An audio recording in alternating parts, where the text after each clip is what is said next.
Hello बच्चों, आज हम कंजर्वेशन ऑफ मोमेंटम के बारे में बात करेंगे।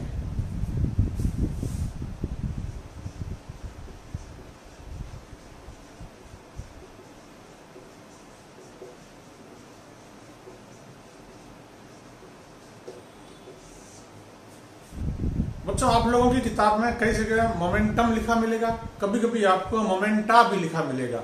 तो दोनों में अंतर केवल ये है कि मोमेंटम जो है वह सिंगुलर वर्ड है और मोमेंटा उसका प्लूरल वर्ड है। बस इतनी ही बात है। शब्द है सिस्टम, इसको समझ लेना बहुत जरूरी है।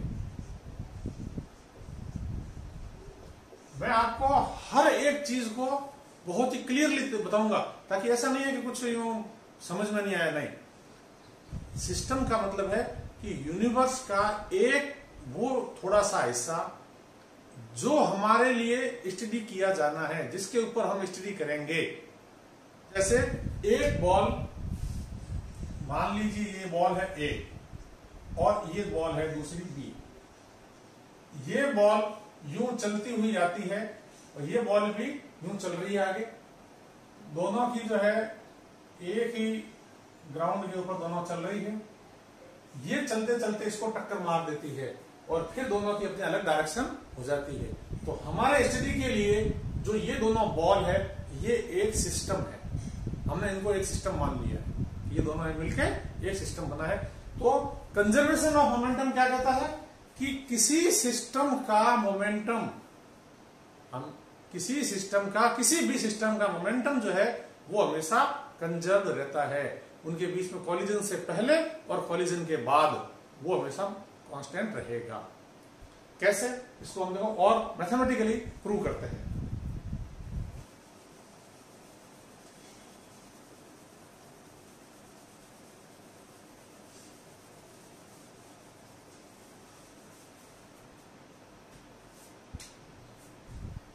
सपोज एक बॉल है ए और दूसरी बॉल है बी। ए बॉल का मास मान लिया है m1 और बी बॉल का मास मान लिया है m2। ठीक है। ए बॉल की वेलोसिटी की डायरेक्शन है इस साइड में और बी बॉल की वेलोसिटी की डायरेक्शन भी है इसी साइड में। दोनों इसी साइड में चलते हैं। अब पहले तो ये बताओ कि यदि ये ए बॉल रोल करती हुई आ रही है और बी बॉल को टक्कर मारती है, कोई कॉलिजन करती है, तो इसके लिए पहली शर्त तो क्या होगी कि जो पीछे से जो बॉल आ रही है, जो आगे वाली बॉल को टक्कर जब भी मारेगी जब पीछे वाले की वेलोसिटी ज्यादा है। यदि इसकी वेलोसिटी कम है तो ये तो कभी इसके टक्कर मार ही नहीं पाएगी। तो क्लियर कट है। यानी इसकी यदि इनिशियल वेलोसिटी जो ये चल रही है, यदि ये वेलोसिटी है u1 और ये वेलोसिटी इसकी है u2, ये u1 वेलोसिटी से चल रही है, ये u2 वेलोसिटी से चल रही है, इसका मतलब u1 is greater than u2। कब? कि जब इनकी टक्कर हो जाए। तो टक्कर नहीं होती है तो दोनों की वेलोसिटी कुछ भी हो सकती है। अब देखो, थोड़े समय बाद में ये जब चलती हुई आई तो क्या हुई, इनके बीच में क्या हो गई, टक्कर हो गई। ये दोनों आपस में, ये ए बॉल और ये बी बॉल, दोनों के बीच में टक्कर हुई। टक्कर हुई कितने समय के लिए दोनों कांटेक्ट में रह के टक्कर हुई? मान लीजिए t समय के लिए ये दोनों आपस में कांटेक्ट में रही और एक ने दूसरे को मारा। समय बहुत कम है परंतु t टाइम है। और उसके बाद में दोनों वापस अलग अलग हो गई, दोनों वापस अलग अलग हो गई। ये ए बॉल अलग वेलोसिटी से रवाना हो जाएगी और बी बॉल जो है अलग वेलोसिटी से रवाना हो जाएगी। अब इनके मास में कोई चेंज आया? कोई चेंज नहीं आया। मास तो अभी भी इनका, इसका m1 था, इसका भी m1 और इसका भी जो m2 था। हाँ, एक समस्या आ सकती है कि टक्कर इतनी जोर से हो कि किसी एक बॉल के दो टुकड़े हो जाए। वो एक अलग बात है, वो आपके भी शायद पसंद नहीं है। जरूरत पड़ेगी तो उसको भी समझाएंगे। अपने मानते हैं कि इसने इसको टक्कर मारी, टक्कर मारने के बाद दोनों वापस अपने रवाना हो गए। तो मास तो वापस m1 और m2 का, परंतु वेलोसिटी जो है, इसकी वेलोसिटी v1 हो गई, इसकी वेलोसिटी v2 हो गई। वेलोसिटी चेंज हो गई, दोनों की वेलोसिटी चेंज हो गई। तो हमारे सामने क्या आया, अब V1 और V2 में से किसकी ज्यादा होगी किसकी कम होगी ये हमें पता नहीं है। हमें केवल इतना पता है कि इनिशियली U1 ज्यादा थी और U2 कम थी, इसलिए ये टक्कर हो गई। अब इसमें से देखो कि सारे ने सबने लिख दिया कि भाई M1 M2 इनके मासेज है, कॉलिजन से पहले इनकी वेलोसिटीज U1 U2 है और कॉलिजन के बाद में इनकी वेलोसिटीज V1 और V2 है। अब हम कैलकुलेशन करते हैं मोमेंटम की।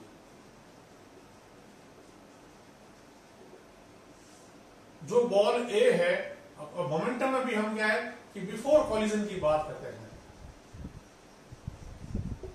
सबसे पहले कैलकुलेशन किसकी करते हैं, बिफोर कॉलिजन। अभी टक्कर हुई नहीं है, दोनों यही है, चल रहे हैं, यहां तक पहुंचे नहीं है। यदि हम A बॉल की बात करें तो इसका मोमेंटम कितना है, P is equal to M1 U1। P A लिख दीजिए आप, P A जो कितना है M1 U1। और बॉल B का मोमेंटम कितना है, मान लीजिए ये है PB is equal to M2 U2। ठीक है, अब ले लेते हैं आफ्टर कॉलिजन।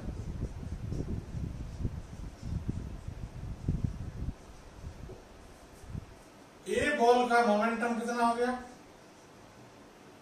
वो हो गया M1 V1।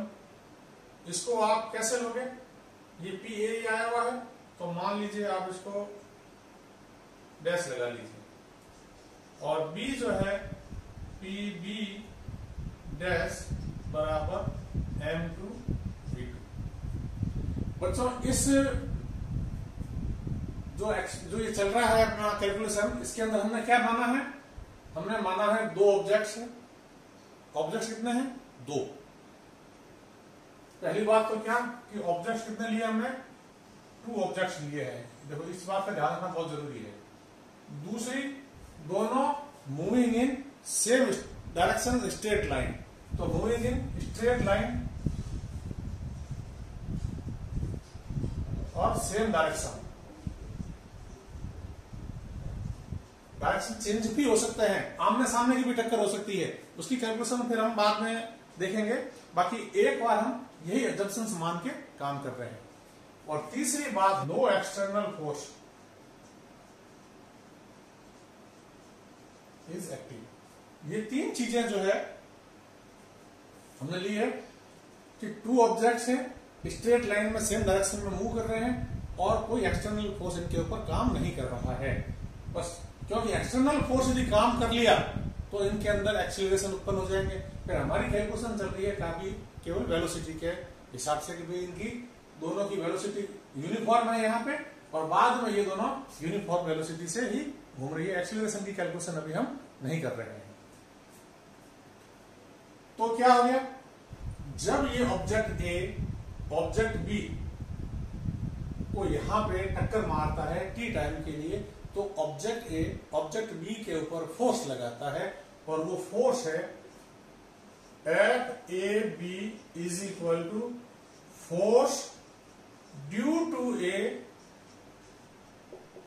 On B. ये हम एक सिंबॉलिकली ऐसे लिखते हैं कि FAB का मतलब है ए फोर्स लगा रहा है, बॉल ए फोर्स लगा रही है किस पे, बॉल बी पे, और FBA वापस, यदि इसको हम एक्शन कहते हैं तो वापस रिएक्शन क्या होगा, तो force due to B on ए।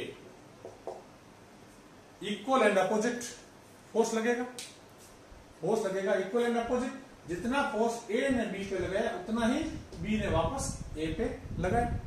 अब Newton third law of motion के हिसाब से क्या होना चाहिए, दोनों फोर्स FAB और FBA इक्वल होना चाहिए और दोनों अपोजिट होना चाहिए।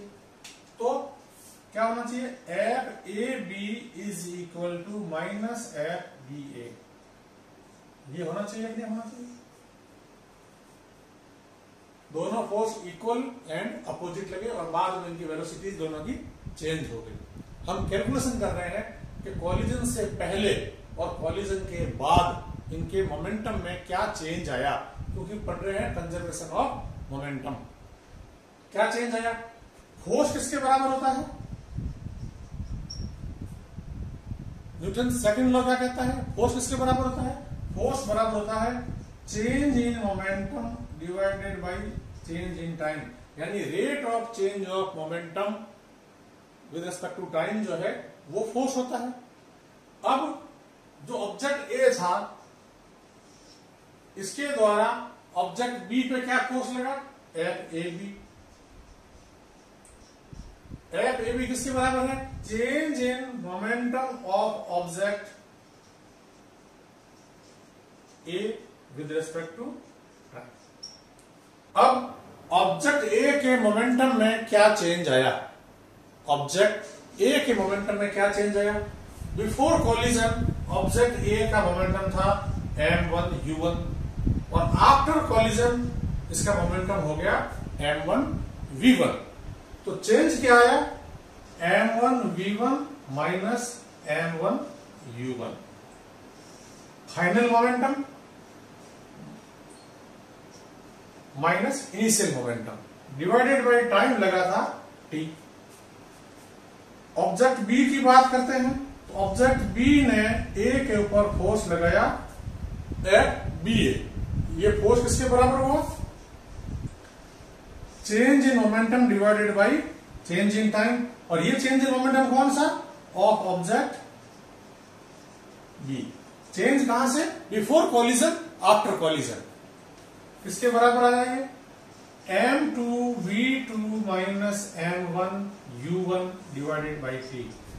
ये देखो b का बिफोर कॉलिजन मोमेंटम था m2 u2 और आफ्टर कॉलिजन हो गया m2 v2, यानी m2 v2 minus m2 u2।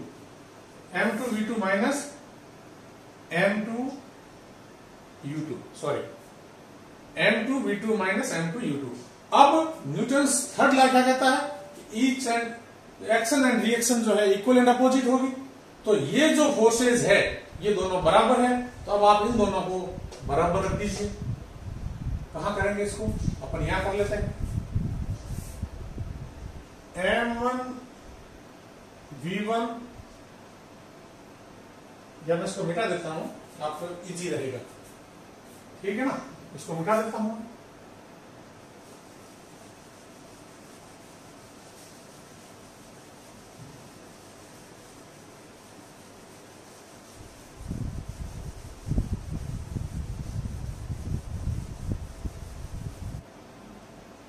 m1 v1 minus m1 u1 upon t is equal to minus of m2 v2 minus m2 u2 divided by t।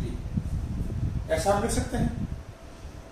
Since t is not equal to 0, कुछ time लगा है, जब t is not equal to 0 तो हम इसको दोनों को काट सकते हैं। तो हम इसको ऐसे ये काट जब भी सकते हैं, ध्यान रखना बच्चों कि जब t is not equal to 0, यदि t इक्वल टू 0 तो आप इसको नहीं काट सकते, ये ध्यान रखना, ये मैथ्स की बात है। अब ये हो गया आपके m1 v1 minus m1 u1 is equal to minus of m2 v2 minus m2 u2। इसको खोल दीजिए, m2 v2 plus m2 u2, इधर ये m1 v1 minus m1 u1। अब आप ट्रांसफर कर दीजिए इनको। एक साइड में सारे ये m1 u1 और m2 u2 ले आइए, और दूसरी साइड में m1 v1 और m2 v2 ले आइए। क्यों? कि कॉलिजन से पहले टोटल मोमेंटम कितना था और कॉलिजन के बाद में टोटल मोमेंटम कितना है, ये हमें देखना है कि क्या मोमेंटम में कोई चेंज हुआ है कि नहीं हुआ है। तो ये कितना हो गया? m1 u1 plus m2 u2 is equal to m1 v1 plus m2 v2। अब आपको ये साइन चेंज मैंने कर दिया है, एक आप साइन चेंज कर लेना, ये सारे माइनस माइनस साइन चेंज हो गए, ठीक है। m1 u1 plus m2 u2 is equal to m1 v1 plus m2 v2, यानी ये है बिफोर कॉलिजन सिस्टम का टोटल मोमेंटम। सिस्टम में हमने दो बॉलें ली है यहाँ पे, सिस्टम का total momentum before collision is equal to system का total momentum after collision. After collision तो ये जो हुआ कि एक सिस्टम में चेंजेस हुए, आपस में वो कुछ रिएक्शन की उन्होंने टक्कर मारी, परंतु उसके बाद हमने देखा तो दोनों के मोमेंटम फिर भी सेम रहे। m1 u1 और m2 u2 ये बिफोर कॉलिजन इनका टोटल मोमेंटम था, और m1 v1 और m2 v2 ये इनका सिस्टम का दोनों बॉल्स का आफ्टर कॉलिजन टोटल मोमेंटम था, दोनों सेम रहे। इसका मतलब क्या हुआ कि total momentum of A system also remains conserved.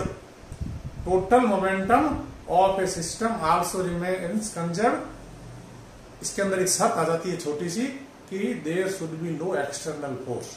External force नहीं लगना चाहिए, क्योंकि एक्सटर्नल फोर्स यदि लग गया तो फिर ये मोमेंटम कंजर्व्ड नहीं रह पाएगा। तो एक्सटर्नल यदि फोर्स यदि नहीं लगता है, ऑब्जेक्ट अपने आप ही एक दूसरे को इंटरेक्ट करते हैं, तो टोटल मोमेंटम कंजर्व रहता है। अब मैं आपकी इसकी डेफिनेशन लिख देता हूं, आप उसको देख लो, और इसके साथ ही हमारा ये टॉपिक जो है ये समाप्त होता है। और न्यूमेरिकल्स क्वेश्चंस है वो हम नेक्स्ट वीडियो में सारे के सारे एनसीईआरटी के जो न्यूमेरिकल्स है वो पूरे कर लेंगे। Thank you.